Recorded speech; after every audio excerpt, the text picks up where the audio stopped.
Okay, hello.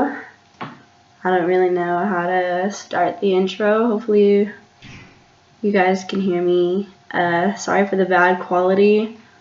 No, it looks like I'm using a potato. I'm just using my really crappy laptop. I guess you can tell by the name of the title what this is really going to be about.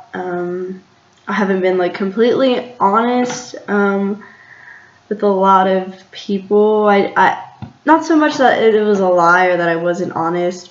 I just was never open and I never told anybody about this. But today kind of had like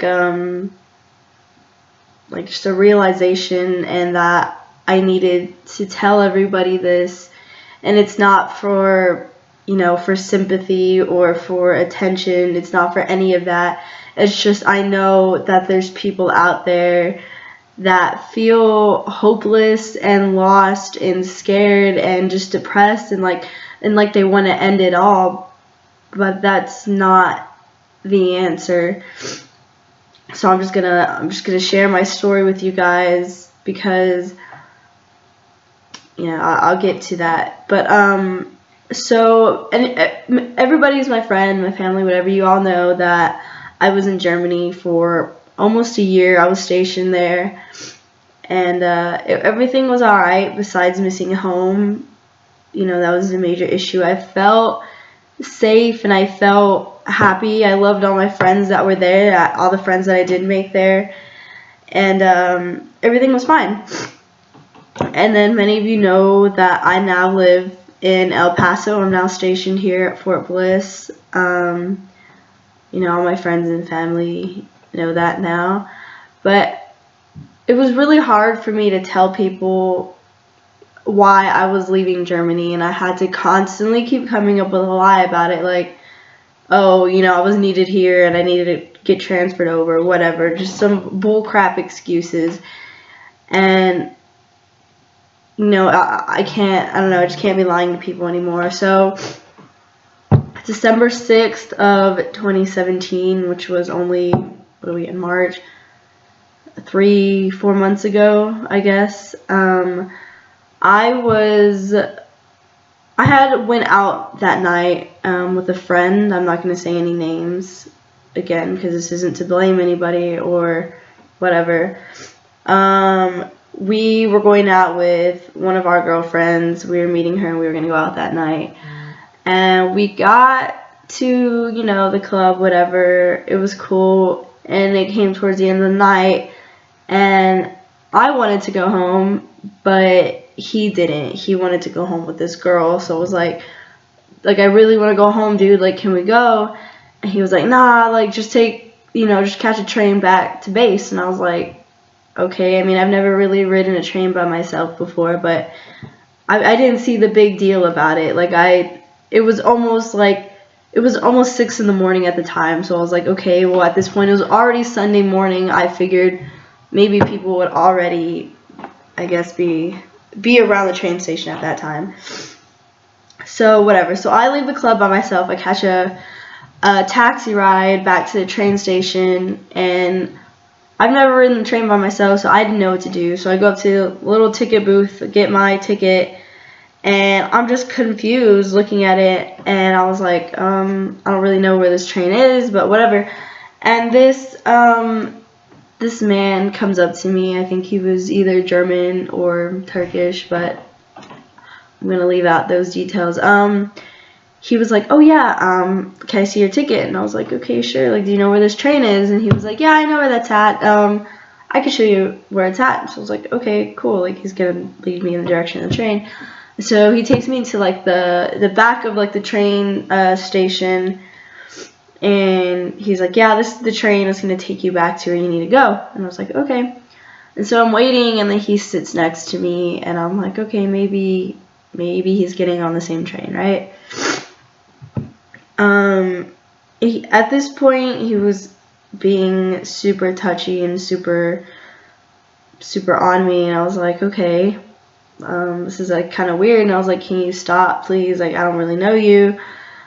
And he just kept doing it, and I was like, like, who is this guy? So I got up to kind of like stand and wait for the train to come, and then finally the train comes, and then I get on the train, and he follows me on, and I was like, this is getting really weird.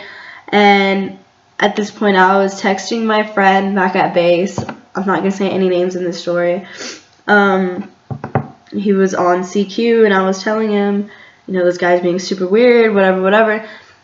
And then the train takes off, and so I'm sitting in the direction of travel, and then the guy just sits directly in front of me. Out of like the 40-something seats there, he had to sit directly in front of me. So I was like, what is going on? And there was nobody on the train, which was really weird because it was at this point almost 7 now, and there was nobody riding the train that day. And by the time I knew it, everything just escalated from 0 to 100, and he was on me, and I froze. I didn't know what to do. I was scared. I screamed for help. And it was pointless because there was nobody there. There was nobody there that could hear me. And he forced himself on me. He of course was a bigger guy than I was, and I didn't have enough strength to really do anything. And he raped me. He took off my pants. He took off everything, and he raped me. Eventually, I was able to get him off and run to the connecting train. So like the trains, they're connected like kind of like these carts. And then I was able to get up and run to the next one. And again, there was nobody on there.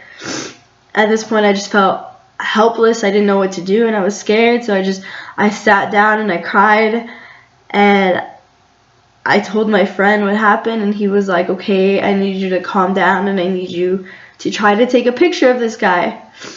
So the man followed me onto the next train, and at first he sat, so I again sat facing the direction of travel, and then he sat kind of facing me, but on the opposite side, and he saw me crying. And so I grabbed my phone and tried to nonchalantly take a picture, and I did. And I saved it to my phone, closed my phone, locked it, whatever. And he saw me do that, and at this point I was like, oh, it's over. He's gonna kill me for this. And so he comes in, he sits next to me, and he takes my phone. And he's like, I need you to delete the picture right now. And I looked at him in his face, and I was like, I'm not deleting that picture. And he kept bribing me. He was like, do you want money? Do you want me to buy you food? Do you want me to take you out? And I was like, no, I don't want anything from you. I want you to leave me alone. I'm going to call the cops. And then as soon as all that conflict happened, the train stopped, and he took off. And an older man and a woman got on the train, German, of course, so they didn't speak a lot of English. And they saw me crying, but they didn't even bother to ask what happened, if I was okay. And so I had the ticket in my hand, and I asked the lady, I was like, where am I going? What is this ticket saying? Like, I've been on here for a while now, and it's just, come to find out, it circled all the way back to Nuremberg, where I originally got on the train at. And so I got off the train, and I was, of course, a mess and in pain, and I didn't know who to call, so I called a friend of mine who's a military police officer, and I called him, and I told him what happened, and he said, okay, I need you to stay where you are, don't go bathroom, don't take your clothes off, I'm going to call CID, and, we're going to help you. I called my mom, of course, a mess, told her what happened. And, just everything happened so fast that day. I did go, since it wasn't like a soldier on soldier crime, it was like a foreign national on a soldier. There's nothing that the military could do for me, legal wise. So I had to leave it all up to the German Polizei.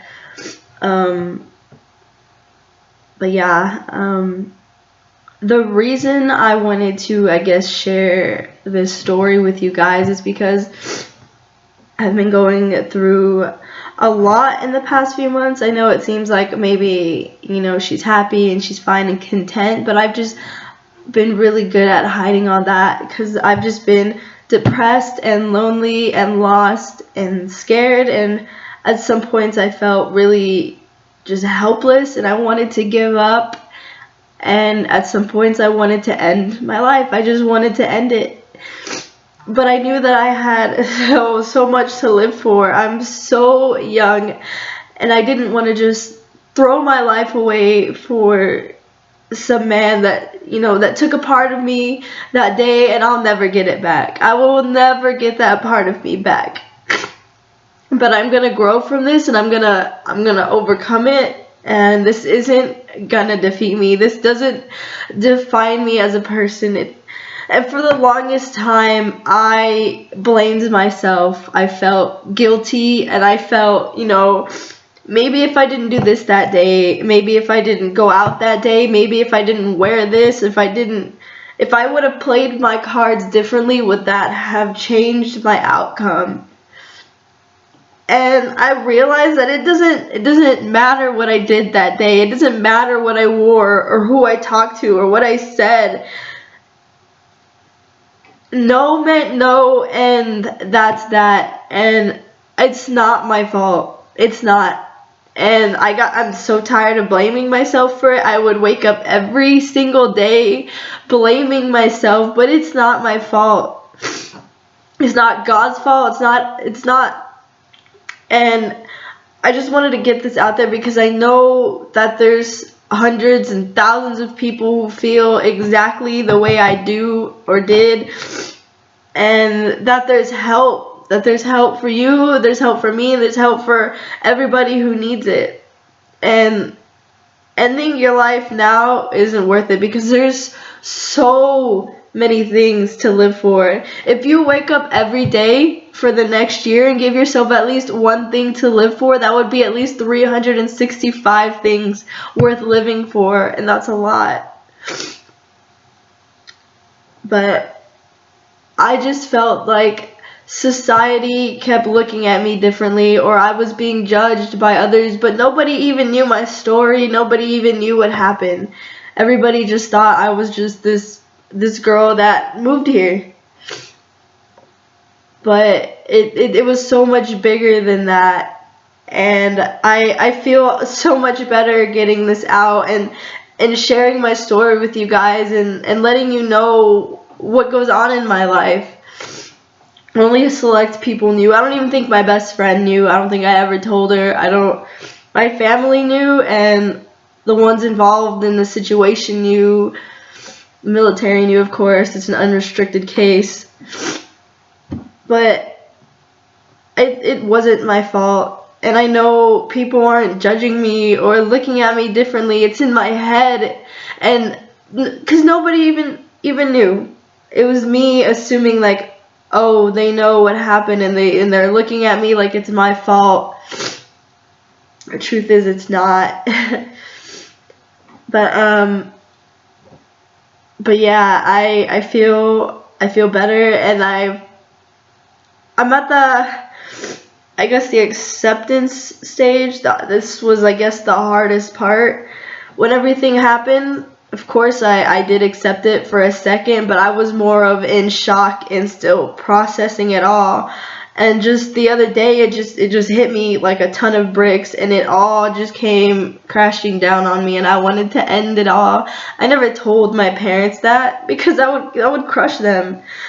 But today, I went and I got the help I need, and I'm starting group therapy soon, and I'm getting help, and I want people out there who feel the way I did to get the help that they need, because you're not alone. You are not alone, I promise you, you're not.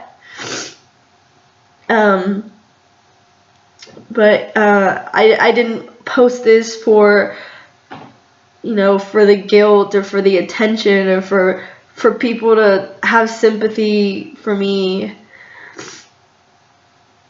I just wanted to get my story out there. So if you guys sat through the 15 minutes of this, of me sharing, thank you, and I love you guys.